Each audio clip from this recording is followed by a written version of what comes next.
Table of contents. Part 1. What ties these three modes together? Part 2. Negotiated procurement, NGO participation. Part 3.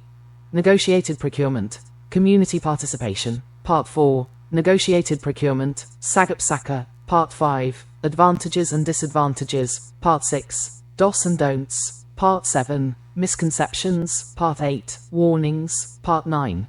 Tips for field verification. Part 10. Audit observations. Part 11. Frequently asked questions. Part 12. Quick reference summary. And Part 13. Where this connects to the rest of this series. Next slide. Part 1. What ties these three modes together? Coming up in this part, what ties these three modes together? Next slide. What ties these three modes together? NGO participation, community participation, and SAGIP are grouped together in this file not because GPPB bundled them documentarily. They are, in fact, explicitly excluded from circular number 062026 as subject to separate sector-specific guidelines, but because all three share the same underlying policy logic, directing government procurement towards specific social sectors, NGOs, local communities, farmers and fisherfolk, rather than the open commercial market. This is the inclusive procurement program referenced in Section 75 of the Act made operational through specific procurement modes. Next slide. Part 2. Negotiated procurement, NGO participation. Coming up in this part, its legal basis, the single triggering condition, and a warning for audit review. Next slide. Legal basis. Republic Act No. 12009, Section 35, J. NGO participation. Coming up shortly is a related warning that builds directly on this provision. A procuring entity that wants to work with an NGO but did not have the relevant appropriation earmarked for that purpose cannot use this mode. The correct response is to pursue the earmarking at the budgeting stage first, not to proceed under this mode without it and treat the earmarking as a formality to document later. Next slide. The single triggering condition. Unlike most other negotiated procurement modes, NGO participation has exactly one trigger. An appropriation law or ordinance must have earmarked an amount specifically to be contracted out to NGOs. This is not a mode a procuring entity can invoke on its own initiative simply because it believes an NGO could do good work. The earmarking has to already exist in the appropriation itself, as a legislative or Sangonian level decision made before the procurement stage is even reached. A related warning for audit review follows shortly. Next slide. Warning. The earmarking precondition is easy to overlook. A procuring entity that wants to work with an NGO but did not have the relevant appropriation earmarked for that purpose cannot use this mode.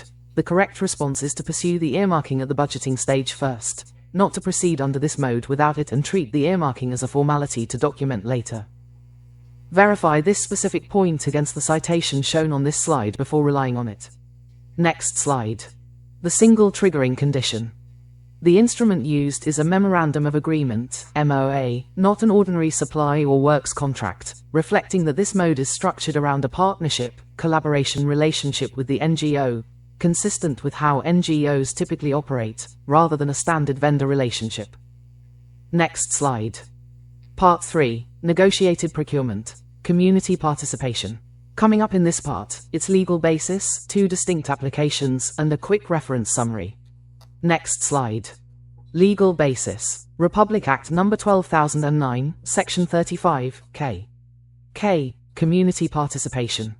The procuring entity may directly purchase agricultural and fishery products from local farmers and fisherfolk and directly negotiate simple infrastructure projects with local communities or social groups or members thereof. For this purpose, community or social groups may be classified as organized or unorganized. Organized community or social group, OCSG, shall refer to a community or social group that has a defined organizational structure, identified membership and leadership, and adopts a principle of shared responsibility for their actions and shall be registered with the appropriate regulatory bodies. It shall include microenterprises. Coming up shortly is a related note that builds directly on this provision. The word SIMPLE in the Section 35, K. Text is a substantive limitation, not a stylistic choice. This mode is not designed for complex or large-scale infrastructure work. and a procuring entity should be prepared to explain why a given project genuinely qualifies as simple enough for direct negotiation with a community or social group rather than requiring formal contracting capacity. Next slide. 2 distinct applications. Application 1. Direct purchase of agricultural and fishery products from local farmers and fisherfolk, conceptually close to SAGIP SAKA, Part 4, though under this mode's own, separate legal basis rather than Republic Act No. 11,321. Application 2. Direct negotiation of simple infrastructure projects with local communities or social groups, a distinct application with no equivalent under SAGIP SAKA, and the source of the Pack Your Group concept already referenced elsewhere in this guide's prior work on by administration. Next slide. Negotiated procurement, community participation. Structure, defined organizational structure not formally structured. Membership, leadership, identified informal. Registration, registered with appropriate regulatory bodies not registered with any government regulatory body or recognized private organization. Includes micro-enterprises, pack your groups, social enterprises, barangay health worker associations, farmer, fisher folk, women, elderly, IP groups, PTAs, solo parents, PWD groups, illustrative, not exhaustive. Each entry in this table traces back to a specific provision, so confirm the exact wording before relying on it. Next slide. Note: the word SIMPLE in the Section 35K text is a substantive limitation, not a stylistic choice. This mode is not designed for complex or large-scale infrastructure work, and a procuring entity should be prepared to explain why a given project genuinely qualifies as simple enough for direct negotiation with a community or social group rather than requiring formal contracting capacity. This relates to Section 35K. This is a scope clarification worth keeping in view as you apply the rest of this section. Next slide. Part 4. Negotiated procurement, SAGIP SAKA. Coming up in this part, definition and legal basis, its legal basis, the complete step-by-step process, eligibility criteria and documentary requirements, and the 2 annexed forms. Next slide. Definition and legal basis. SAGIP SAKA is the procurement mechanism for agricultural and fishery products from accredited farmers and fisherfic cooperatives and enterprises, FFCEs, rooted in Republic Act No. 11,321, the SAGIP SAKA Act, rather than in Section 35 of Republic Act No. 12,009 directly, though its own IRR directs that it be implemented as a form of negotiated procurement under GPPB guidelines. The exact legal wording on this point is quoted next. Next slide. Legal basis. Republic Act No. 11,321, Section 11. To promote and support farmers and fisherfolk enterprise development, national and local government agencies shall directly purchase locally produced agricultural and fishery products from accredited farmers and fisherfolk cooperatives and enterprises, provided that said agricultural and fishery products are necessary in the performance of their respective mandates. This is the exact wording to cite in your working papers or audit observation memorandum, since the explanation just before it covers what the provision means in practice. Next slide. Legal basis. GPPB Circular No. 2. 1. Accredited farmers and fisherfic cooperatives and enterprises, FFCE, refer to cooperatives and enterprises of Filipino farmers and fisherfolk, whether individual or groups, duly registered pursuant to Section 11 of Department of Agriculture, DA, Administrative Circular No. 08, Series of 2019. Cite this precise wording whenever you document a finding on this point, rather than paraphrasing it from memory. Next slide. The complete step-by-step process. Step 1. Prepare project requirements, name, ABC, technical specifications, delivery, implementation date, required quantity, and other relevant information, Sec. 1. Step 2. Determine terms and arrangements through market scoping, with the government purchase price set above prevailing farmgate price while remaining reasonable and not grossly disadvantageous to government, Sec. 1. Step 3. Determine best offer using both quality and price, guided by DA, DTI published prices and the Data Price Index, Sec. 2. Next slide. The complete step-by-step process, continued. Step 4. Apply the local first sourcing order, eligible FFCEs within the locality first, then nearby areas, then nearby provinces, only escalating outward if local supply is unavailable or insufficient. Sec. 5. Step 5. Include hauling, delivery fee in the ABC computation. Sec. 7. Step 6. Indicate NP SAGIP SAKA as the mode of procurement in the PPMP, and include the project in the app upon budget validation. Sec. 9. Next slide. The complete step-by-step process, continued. Step 7. Post the procurement opportunity in the FFEDIS, on the official website, and in a conspicuous place at the PE's premises, for at least 3 calendar days. Sec. 3. Step 8. Receive proposals. A single proposal is sufficient to proceed with evaluation. Sec. 5.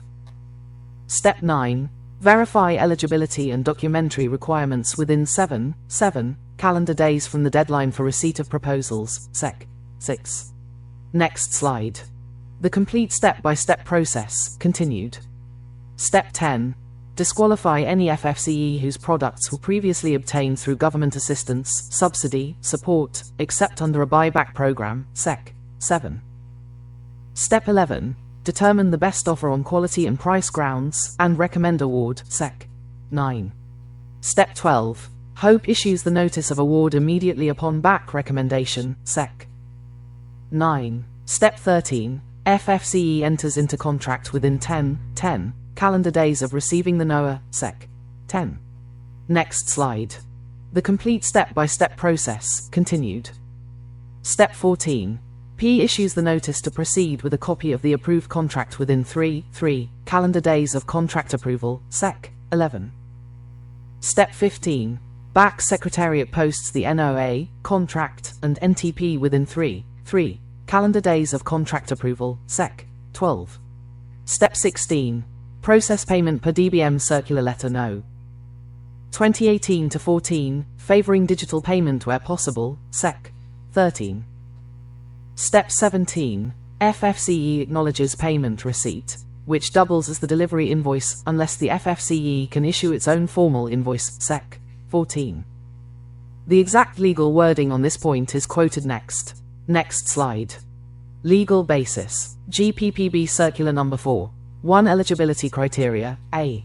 Must be registered in the FFEDIS. B.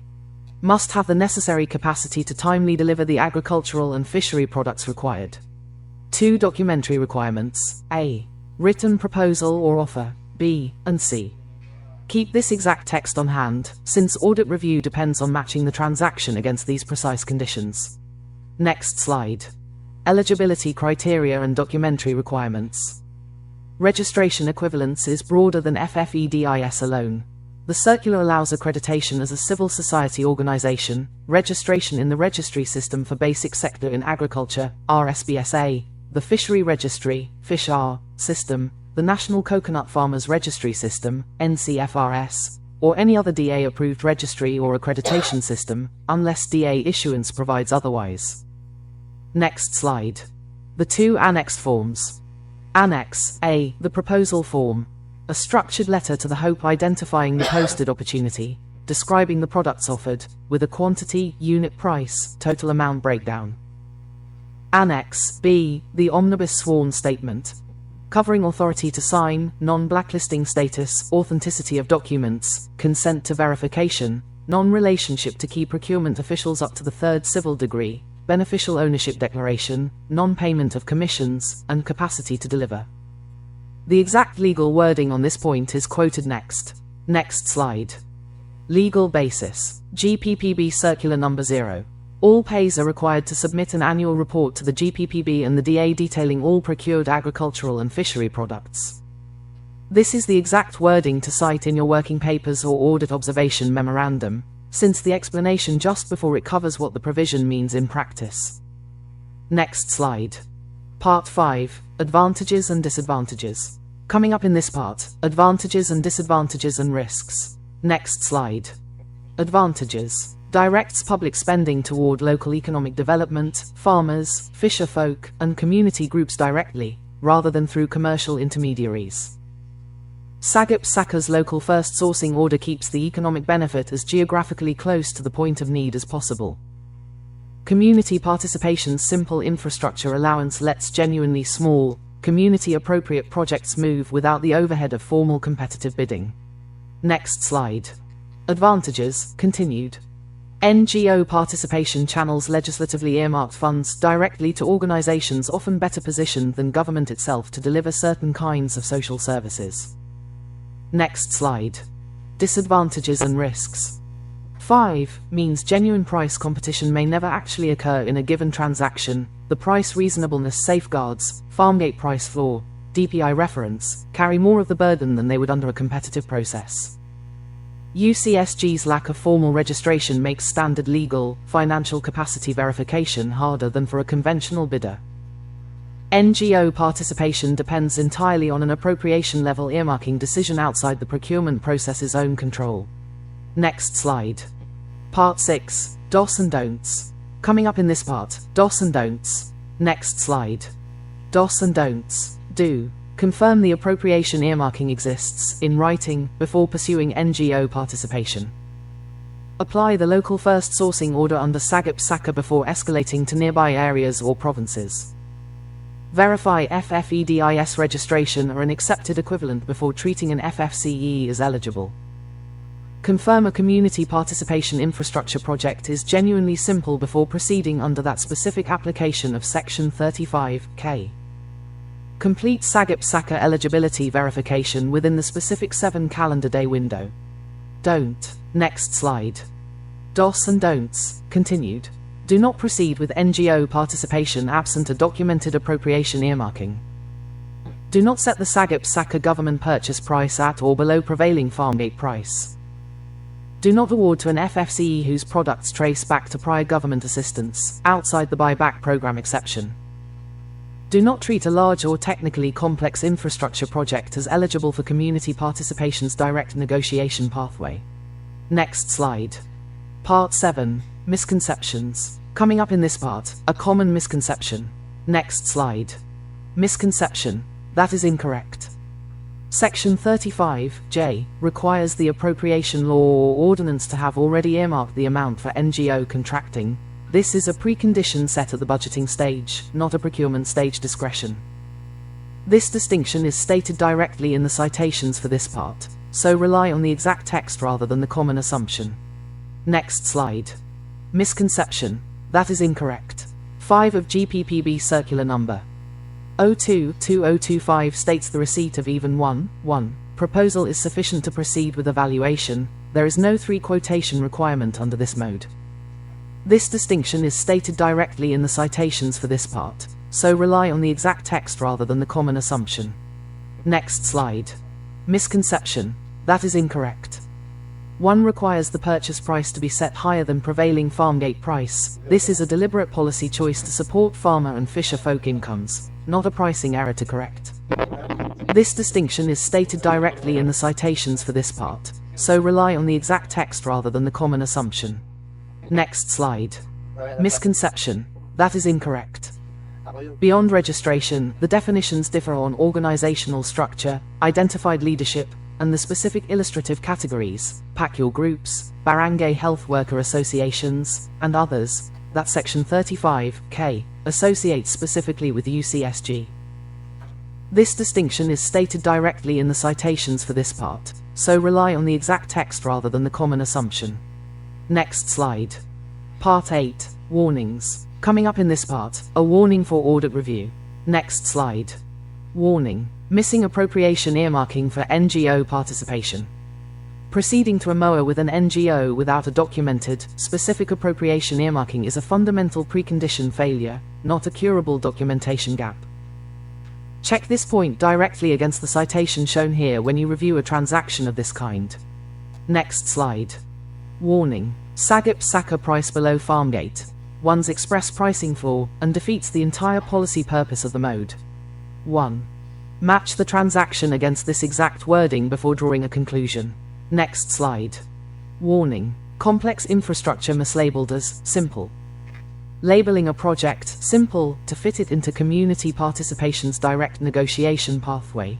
when the actual scope and complexity would ordinarily call for formal contracting capacity, undermines the safeguards that more complex infrastructure procurement is supposed to have. Verify this specific point against the citation shown on this slide before relying on it. Next slide. Part 9. Tips for field verification. Coming up in this part, an audit tip. Next slide. Audit tip. Trace the earmarking paper trail. For NGO participation, request the specific appropriation ordinance or law provision, not just a general budget line, and confirm the earmarking language specifically names NGO contracting. Keep this point on hand as a reference check for this mode of procurement. Next slide. Audit tip. Check the DPI reference for SAGIP SAKA pricing. Ask for the specific data price index or DA/DTI price reference used to justify a given SAGIP SAKA purchase price, rather than accepting a purchase price without a documented benchmark. This is stated directly in the citation above, so verify it against the source text rather than from memory. Next slide. Audit tip. Confirm the sourcing escalation sequence. For SAGIP SAKA, verify documentation shows local supply was actually checked and found unavailable or insufficient before sourcing moved to nearby areas or provinces. The sequence itself should be evidenced, not assumed. Keep this point on hand as a reference check for this mode of procurement. Next slide. Part 10. Audit observations. Coming up in this part, audit observations. Next slide. Audit observations. 1. NGO participation MOA executed without a documented appropriation level earmarking for NGO contracting. 2. SAGIP SAKA purchase price set at or below prevailing farmgate price. 3. SAGIP SAKA procurement opportunity posted for fewer than 3 calendar days. 4. SAGIP SAKA eligibility verification completed beyond the 7 calendar day window without documented justification. 5. FFCE awarded despite products traceable to prior government assistance, outside the buyback program exception. Next slide.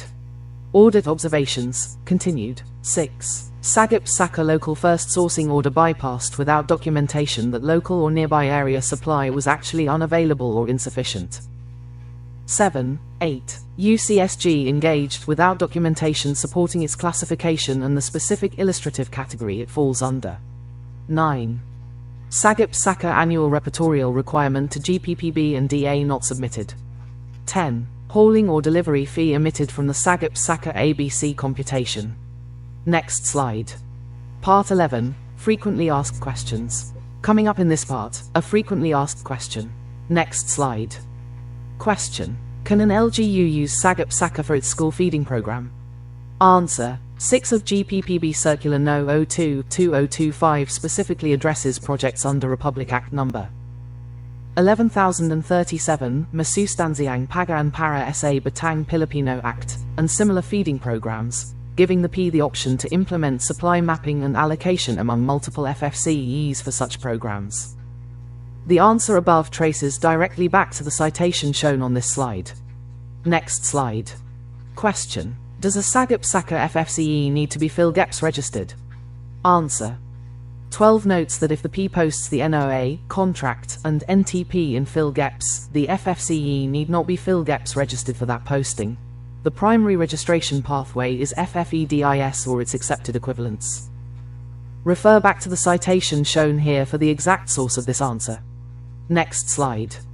Question. Can community participation be used to procure agricultural products, or only for infrastructure? Answer. Both. Section 35K itself covers direct purchase of agricultural and fishery products from local farmers and fisherfolk as one application, separate from its simple infrastructure application. This overlaps conceptually with SAGIP SAKA but sits under its own distinct legal basis. The answer above traces directly back to the citation shown on this slide. Next slide. Part 12. Quick reference summary. Coming up in this part, a quick reference summary. Next slide. Quick reference summary. NGO participation. Sec. 35J. Appropriation Law. Ordinance earmarks funds for NGO contracting. Community participation. Sec. 35K. Direct ag. Fishery purchase from local farmers, fisherfolk, or simple infrastructure with OCSG, UCSG. SAGIP SAKA. Republic Act Number 11321, Sec. 11, GPPB Circular Number 02-2025 Agricultural, fishery products from accredited FFCEs, at above farm gate pricing. Each entry in this table traces back to a specific provision, so confirm the exact wording before relying on it. Next slide. Part 13, where this connects to the rest of this series. Coming up in this part, where this connects to the rest of this series and closing note. Next slide. Where this connects to the rest of this series. File 2 covers the 7 negotiated procurement modes under the shared GPPB documentary matrix. The 3 modes in this file are explicitly excluded from that matrix as sector-specific. Community participations, pack your group, concept connects to by administration, force account content covered in this guide's earlier competitive bidding series, File 5, Part M. File 4 continues the remaining negotiated procurement modes, national security, international, and standalone arrangements. Next slide. Closing note. Every quotation in this file is drawn directly from the text of Republic Act Number 12009, Republic Act Number 11321, and GPPB Circular Number 02-2025, cross-checked section by section. This concludes the file. Table of contents.